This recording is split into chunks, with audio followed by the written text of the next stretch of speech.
Hey, how's everybody doing? Hope you're having a good day. I just wanted to talk to you today about something I think most of us can relate to and most of us can uh, understand.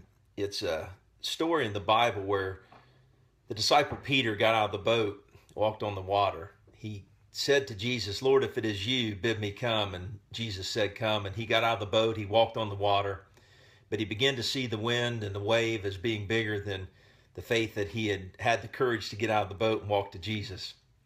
But aren't you thankful that Jesus reaches down and picks us up in our times of discouragement and despair?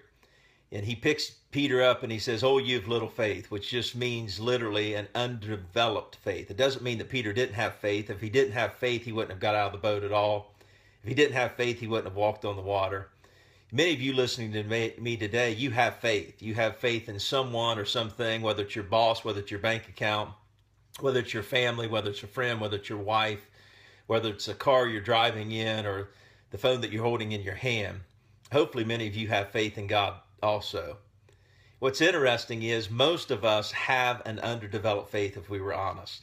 We have a faith that believes God, but when we get our eyes off of God and we get our eyes off of Jesus, we get our eyes off of the things that truly matter and truly are the foundation of our faith, then we falter and we become frustrated. We get our eyes on people, we get our eyes on situations and circumstances, and we become discouraged and despondent, and we see those issues and those people and those problems as being bigger than God or bigger than His Word or bigger than the faith that we have to believe that He is faithful and will complete the work that He has finished. One of the things I'd never seen in this passage, I was teaching this last Wednesday night at our church, and I'd never seen this. I had read the passage knowing that the storm didn't cease until Jesus got back in the boat. But here's the boat, here's the water and the storm, and here's Jesus. And so Peter walks out on the water, Jesus picks him up, and it says the storm ceased when they got back in the boat.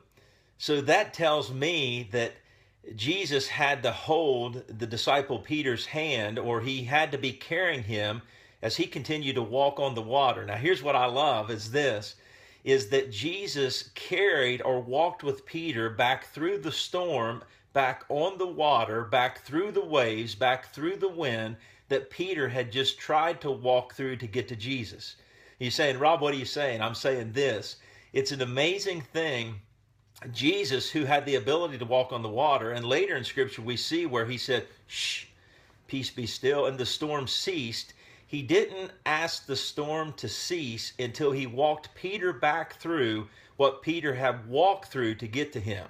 And I want to tell you, many of you are walking through things. You're walking through storms and struggles, and you have your eyes on people and situations and circumstances. I want to tell you that I serve a God who is faithful. He who began a good work in me will complete it. He who carried Peter back through the storm that Peter walked through to get to Jesus will carry you through whatever it is you're going through today. Have faith, believe God, He is faithful.